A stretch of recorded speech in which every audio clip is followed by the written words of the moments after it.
Assalamu alaikum. Welcome to another video. In this video lesson, we will do the explanation of second stanza of the poem If. So let's start. If you can dream, dash, and not make dreams your master. So in these lines, the poet says, if you want to dream or if you dream, it's good. But you should not be a daydreamer. You should not keep on dreaming all the time. But you should make efforts to just make your dreams true. तो यहाँ point जो है वो कहता है कि अगर आप ख्वाब देखते हो तो ख्वाब देखना अच्छा है, आप ख्वाब देख सकते हो, लेकिन ख्वाबों को अपना ज़िंदगी का एक मकसद मत बना लो। या फिर आप ऐसा नहीं कि सारा दिन रात को भी सोए भी ख्वाब देखो, दिन में भी ख्वाब देखो और उनको पूरा करने के लिए कोई कोशिश या स्ट्रगल ना करो। Now you can see the poet has used dashes in the first two lines. So the purpose of the dashes, using the dashes, is to give emphasis. Like you can see, if he says he just want to, I think probably he wants to make a balance between the two thoughts. He says you should dream, dreams are good, but just do not dream all the time. You should not become a daydreamer. So keep the balance. In the very next line he says, if you think, अगर आप सोचते हो या किसी भी action से पहले सोचते हो, it's good, but the thought should not be your sole aim. बस लेकिन सिर्फ सोचना ही आपकी ज़िंदगी का मकसद नहीं होना चाहिए. Again he wants to just emphasize that his son should maintain a balance between thinking and actions. That all the thinkings without actions, they are useless. So let's move to the next line. If you can meet with triumph and disaster, अगर आप ज़िंदगी में आपको सामना करना पड़ता है, triumph means victory, फतह, कामयाबी, and disaster means नाकामी, शिकस्त, defeat. तो अगर आपको ज़िंदगी में ट्रायम्फ यानी कामयाबी और नाकामी दोनों का सामना करना पड़ता है, तो इसमें देखें पोइट ने, आई have highlighted in the picture that the poet has, in fact he has personifies these two aspects of life. He says that triumph, he is taking them as people. He thinks triumph and disasters are people. Actually he wants to say that you should always live a balanced life. ऐसा नहीं कि अगर आपको कामयाबी मिली है तो आप इतने खुश हो जाए, एक्साइटेड हो जाएं कि आपको किसी और चीज़ की खबर ही ना आए और आप सिर्फ उसकी सेलिब्रेशंस में रह जाएं। और अगर डिज़ास्टर मिला है या कोई डिफीट आपके अगर किस्मत में है तो फिर आप उससे इतने मायूस या डिप्रेस हो जाएं कि आप फिर ऐसा हो कि आप जो है आप कोई अच्छी फीलिंग या कोई अच्छी उम्मीद ना रखें। तो बिल्कुल एक बैलेंस्ड, वो असल में कहना चाह रहा है कि देखिए नेक्स्ट लाइन में कहता है, and treat those two impostors just the same. देखिए इम्पोस्टर्स का मतलब होता है अ पर्सन इन डिस्गाइज।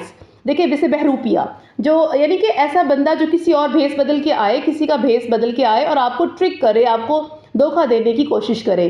तो in these lines Kipling wants to say that triumph and disasters are imposed, like they are like imposters. They are like the people who trick other, who just deceive other. So he says कि treat them the same. Like if you are, life is not all about triumph, and the same way life is not all about disaster.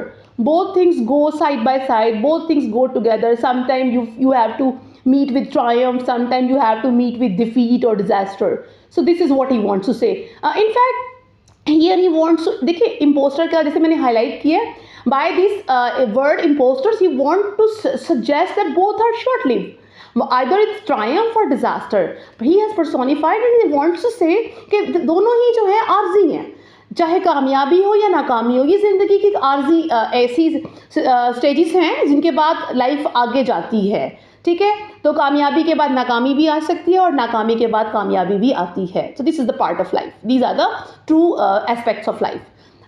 Next line देखते हैं, if you can bear to hear the truth you have spoken, twisted by knaves to make a trap of fools. Knaves, देखिए मैंने यहाँ knaves को highlight किया है। knaves का मतलब है डिसऑनेस्ट पर्सन, एक ऐसा शख्स जो धोखाबाज हो, जो आपको धोखा दे।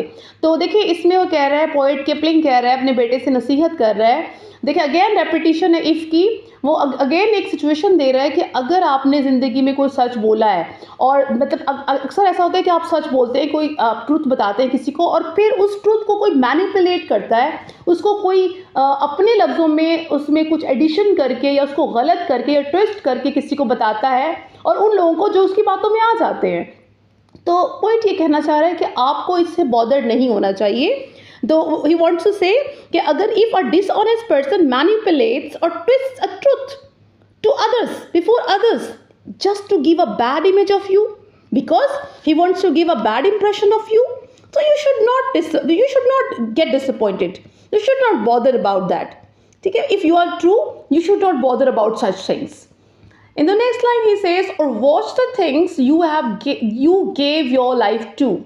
देखिए, I have highlighted these words, you gave your life to. In this clause, he has used the technique of hyperbole. In fact, इसमें वो exaggerate कर रहा है. Kipling is exaggerating कि sometimes it happens that you are committed, you're dedicated to something in your life, and you just try hard to achieve it. You keep on trying to achieve your target, but all of a sudden, or unfortunately, at some point in life, you see that the things you have made, or your destination, or your achievements, they are spoiled by someone. They are broken. They are ruined. They just face disaster. In such situation, he asked you. In such situation, he asked his son that, and stoop and build them up with worn out tools. Build them up का मतलब ये है कि आपने कुछ ज़िंदगी में कुछ ऐसा काम किया जिसके लिए आपने अपनी पूरी ज़िंदगी उस मकसद के लिए सर्व कर दी, लेकिन फिर ऐसा हुआ कि अनफॉर्चुनेटली जो आपका कारनामा था वो किसी की तरफ से किसी गलत तरीके से उसको रुइन कर दिया गया, उसको ख़त्म कर दिया गया. तो वो कह रहा है तब भी you need not to get disappointed. In fact यहाँ वो ही is just giving the message of resilience. वो एक दोबारा से रीस्टार्ट करने का एक मैसेज दे रहा है कि आपने बर्दाश्त करना है, हर हालात को आपने फेस करना है, और आपने हार नहीं मानी. यू शुडंट गिव अप, बल्कि आपने दोबारा उसको अपने उस अचीवमेंट के लिए दोबारा आपने you have to build them up. Means कि आपने रिन्यू करना है, दोबारा उसको रीबिल्ड करना है. यहाँ देखिए विद वॉर्न आउट टूल्स. यहाँ विद वॉर्न आउट टूल्स जो है इट्स अ मेटाफर. देखिए इंसान अपनी ज़िंदगी में जो भी काम, यहाँ टूल्स तो ऑब्वियसली हम अचीवमेंट्स के लिए देखा जाए तो हम लिटरली कोई टूल्स यूज़ नहीं करते, बल्कि यहाँ अपनी पोटेंशियल यूज़ करते हैं. I have highlighted and I have written that metaphor. Basically ये मेटाफर है, और ये जो वॉर्न आउट टूल्स हैं ये बता रहे हैं कि ह्यूमन पोटेंशियल चाहिए. चीज़ों को रीबिल्ड करने के लिए, रीस्टार्ट करने के लिए आपको कुछ और नहीं चाहिए. Just human potential is the thing which helps you to rebuild from a disaster, from a catastrophe, from the ruined things. You can regain your achievements. You can restart only with human potential. So this whole stanza is giving the beautiful message of resilience, that you should not get disappointed by the circumstances. Whatever bad things happen to you, you should always be ready to restart. And he's just motivating the reader. He's motivating his son to always believe in your potential. So this is the true message of this stanza. So I'll see you in the next video with the next stanza. Till then, Allah Hafiz.